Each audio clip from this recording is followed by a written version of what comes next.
Level 1. The Ordinary College Student. The alarm goes off at 7:14 in the morning, and you already know the day is going to feel exactly like yesterday. You lie there for a second, staring at the water stain on the ceiling of your dorm room, the one shaped like a country you can never quite name. Somewhere down the hall, a door slams. Somebody's blasting music through cheap earbuds turned up too loud. You get up anyway. You pull on the same hoodie you wore yesterday, grab a notebook that's more doodles than notes at this point, and you walk to a lecture hall where you'll sit in the same seat, third row from the back, and listen to a professor talk about theories you'll forget the second the final exam is over. You're not failing. You're not even struggling. Everything about your life looks fine from the outside. And that's exactly the problem. You feel like a photocopy of a plan someone else made for you a long time ago, back before anyone asked if it was actually what you wanted. Your phone buzzes. It's your mother. Don't forget, Sunday dinner. We want to hear about your job applications for after graduation. You stare at the message longer than you need to. You type, "Okay," and put the phone back in your pocket like it weighs 10 pounds. This is when you see him. Xavier, cutting through the crowd with his backpack half open and a grin like he already knows something good is about to happen. He's been your best friend since your first week of freshman orientation, when you were both too nervous to talk to anyone else and ended up talking to each other instead. He drops into the seat beside you, and even before he opens his mouth, you feel a little lighter, the way you always do around him.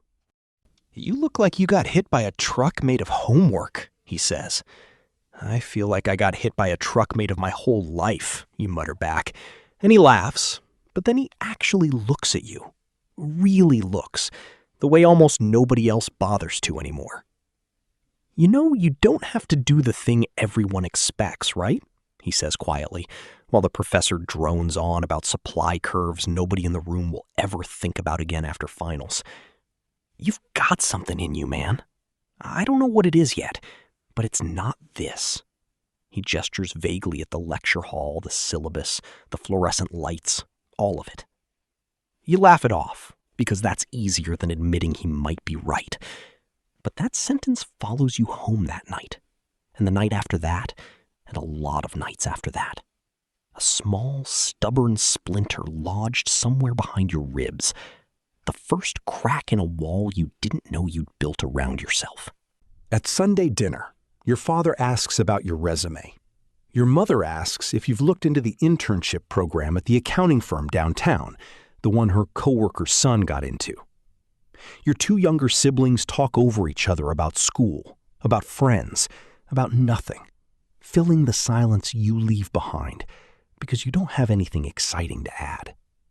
You nod along, you say the right things. You go back to your dorm that night and sit on the edge of your bed for a long time, just breathing, feeling like a stranger inside your own life.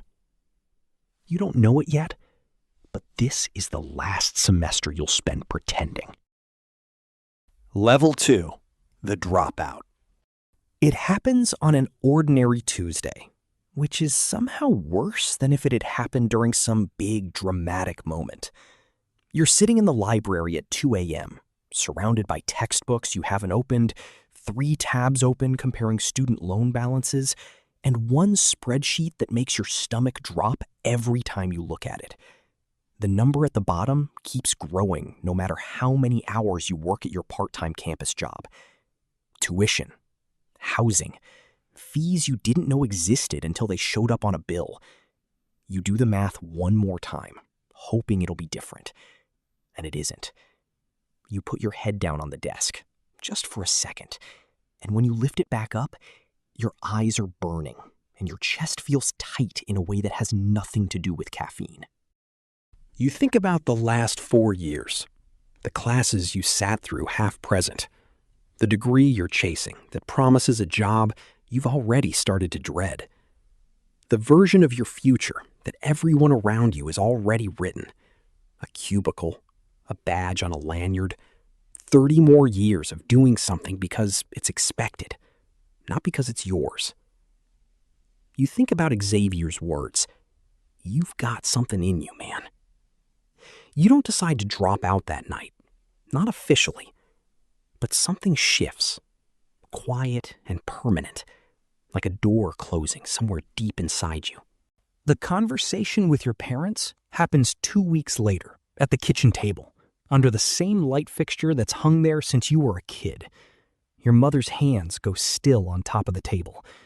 Your father doesn't say anything for a long moment, and somehow that silence is louder than any shouting could have been.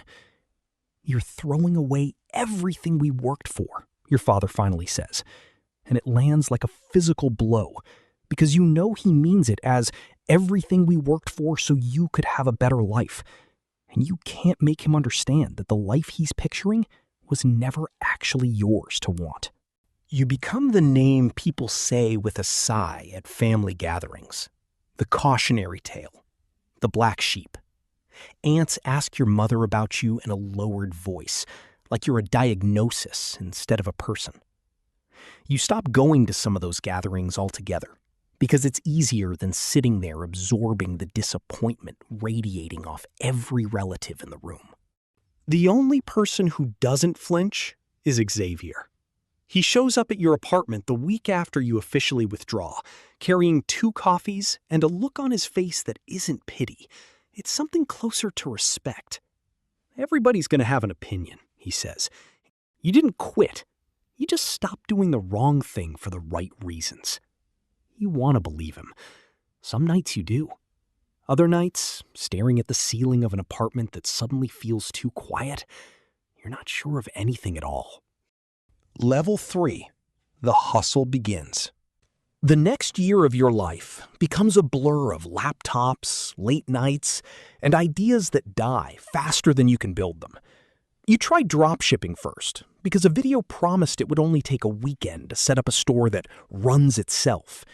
You spend 3 weeks building a site for phone accessories, run ads you barely understand, and watch $40 disappear into an algorithm that gives you nothing back. You try freelance writing next, bidding on jobs against 100 other people for pennies per word, refreshing your inbox obsessively for responses that mostly never come. You try affiliate marketing. You try flipping items you find at thrift stores. You try, for one embarrassing month, day trading with money you can't afford to lose, and watch it evaporate in a single red afternoon that leaves your hands shaking. Nothing sticks. Nothing pays. You start measuring time not in days, but in how many hours of sleep you didn't get, how many ramen packets are left in the cabinet, how many times you've opened your bank app just to close it again because the number never changes for the better. You start picking up shifts at a coffee shop just to cover rent, and there's a particular kind of shame in wiping down tables at 6 a.m. while telling yourself this is temporary. This is just until the real thing works out, even though you don't know yet what the real thing even is. Then, on a night you almost don't remember afterward, because it seemed so unremarkable at the time, you fall down a rabbit hole of videos about faceless YouTube channels, automated content, scripts, voiceovers, stock footage, channels built without ever showing a face or hearing a real voice. You watch one video, then another, then 12 more, until the sun starts coming up outside your window and you realize you haven't moved in 6 hours. Something about it grabs you by the collar. Not because it looks easy. It doesn't, not once you actually study it. But because for the first time in over a year, you feel a flicker of the thing you used to feel before college flattened it out of you. Curiosity. Momentum. The sense that you might actually be building something instead of just surviving something. You become obsessed in the healthiest and unhealthiest way at once. You watch every tutorial. You study channels that succeeded and channels that quietly disappeared, trying to understand the difference. You learn scripting, pacing, retention curves, thumbnail psychology, niche research, none of it taught in any classroom you ever sat in. You stay up until 4 a.m. some nights, not because you have to, but because you finally found something you can't put down. You launch your first channel 2 months later. Nobody watches it. But for the first time in a long time, that doesn't feel like failure. It feels like the first rep of something you know you're going to keep doing, whether it works right away or not. Level 4. Rock bottom. Then the money runs out for real. Your savings, what little you had left after a year of failed attempts, disappear into rent and a laptop repair and a medical bill you didn't see coming. Your first channel is doing numbers so small, they're almost funny. 9 views, 11 views, a comment from what's clearly a bot. You sit at your desk one night with unpaid bills stacked next to your keyboard and do the math on how many more weeks you can survive before you have to make a decision you don't want to make. Your brother calls, and it's not to check on you. It's to tell you that your parents are worried sick, that maybe it's time you faced reality, that everyone at Thanksgiving is going to ask what you're doing with your life, and he doesn't know what to tell them anymore. You could still go back, he says, not unkindly, which somehow makes it worse. It's not too late. Nobody would blame you. You hang up and sit in the dark for a while. You open your laptop and scroll through job listings for entry-level positions, the kind you could get without the degree you never finished.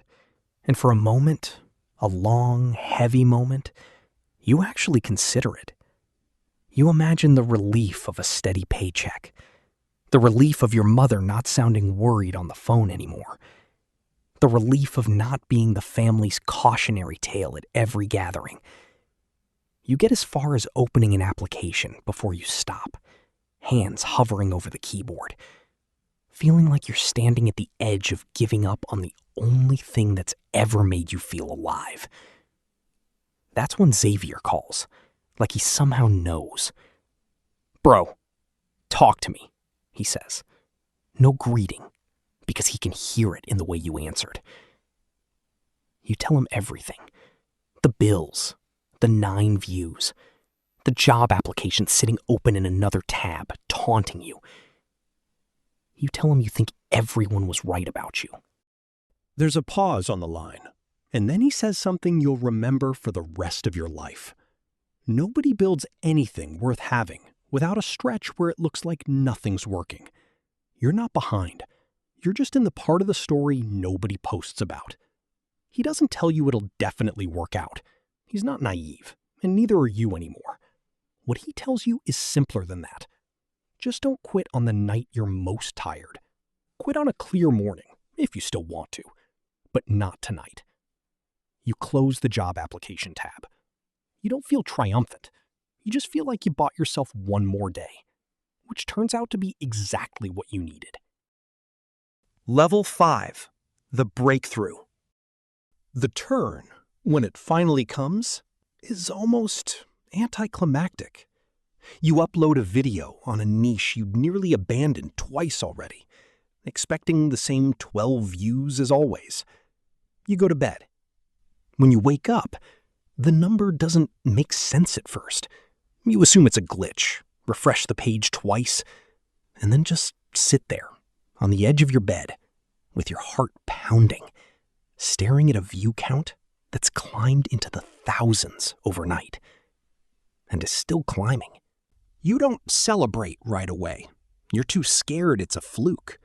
But then the next video does better than the last one did at this stage, and the one after that does better still. The algorithm starts recommending your content to people who've never heard of you, and slowly, unglamorously, a channel that had been dead weight for months starts breathing on its own. It isn't instant riches. That's the part nobody believes until they live it. It's month after month of small, unsteady growth. A good week followed by 2 flat ones. A video that flops right after one that soared. Income that finally starts trickling in, but isn't enough yet to quit the coffee shop. You keep learning. You study retention graphs like they're sacred texts. You rewrite scripts 4 and 5 times. You test thumbnails obsessively. You fail publicly sometimes, and you keep going anyway, Because now you finally have proof, real, undeniable proof, that this thing can work if you don't stop feeding it. A year in, you're covering your bills without the coffee shop for the first time. A year and a half in, you launch a second channel, applying everything the first one taught you the hard way.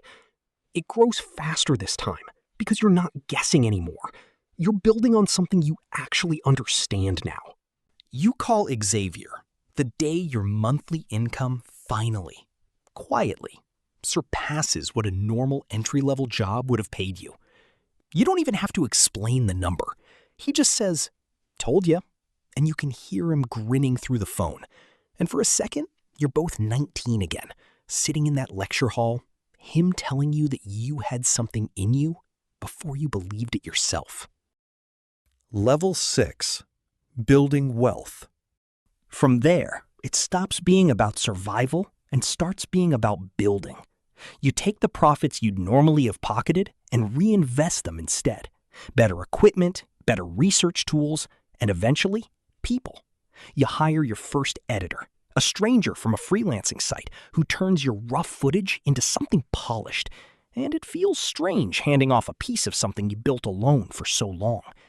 Then a scriptwriter, so you can scale ideas faster than you could ever write them solo. Then a voice actor, whose narration makes your scripts land in a way your own recordings never quite did. Then a thumbnail designer, who understands better than you do exactly what makes a stranger stop scrolling. You go from one channel to 3, then 5, each one narrower and sharper than the last. Each one built on lessons the failed ones taught you for free. Some months are still hard. An algorithm shift wipes out a chunk of your views overnight. A channel you'd bet on stalls out completely. An editor quits without warning in the middle of a launch. You've learned by now that the hard months don't mean you're failing. They just mean you're still building something real. You start paying attention to what happens after the money lands, too. Something almost nobody talks about in the beginning. You read about investing until it stops being intimidating. You put money into index funds instead of letting it sit. You buy your first rental property, nervous and overprepared, and then a second one 2 years later, far less nervous the second time. You're not chasing a lucky break anymore. You're compounding. Money, knowledge, discipline, all of it stacking quietly in the background while you keep showing up to build. Your parents notice, slowly, the way people notice a season changing. Your mother stops asking about job applications. Your father, one evening on the phone, really asks you, not just making conversation, how the video business actually works. And you can hear something in his voice that wasn't there before. Not quite pride yet, but curiosity. Respect is still a few years away, but curiosity is where respect always starts. Final. The peak. Years pass, and one ordinary afternoon, you're signing the paperwork for a house that used to only exist in your head. The kind of place you used to scroll past on real estate apps late at night just to feel something, back when you were splitting rent on an apartment with a broken heater. You walk through empty rooms that echo with your own footsteps and think about the kid who sat in a library at 2 a.m. staring at a spreadsheet that made his stomach drop, and you almost don't recognize the distance between that version of you and this one. The financial freedom is real by now. Not the exaggerated, overnight version people imagine, but the quiet, sturdy kind that comes from years of reinvested profit, smart decisions, and refusing to quit on the nights you were most tired. Your family's Thanksgiving table looks different this year. Your mother cries the good kind of crying and tells you she finally understands why you left. Your father shakes your hand like he's meeting you for the first time as the person you actually turned out to be. You don't gloat. You never wanted revenge. Not really. You just wanted to prove something to yourself. And somewhere in the years of grinding it out, that need to prove anything to anyone else, quietly dissolved on its own. You meet Xavier at the same coffee shop where you used to work double shifts just to make rent, because some symmetry felt right when you picked the place.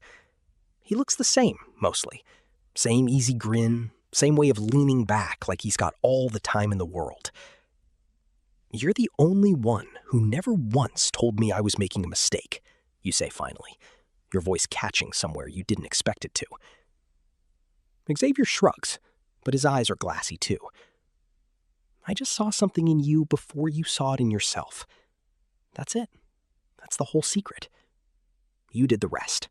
You raise your coffee cup, and he raises his, and the toast you make isn't to the money or the house or the years of "I told you so" finally going quiet. It's to him, to the one person who never needed proof. Thank you for believing in me, you say, when nobody else did. And he just smiles and says the only thing he's ever needed to say. Somebody had to.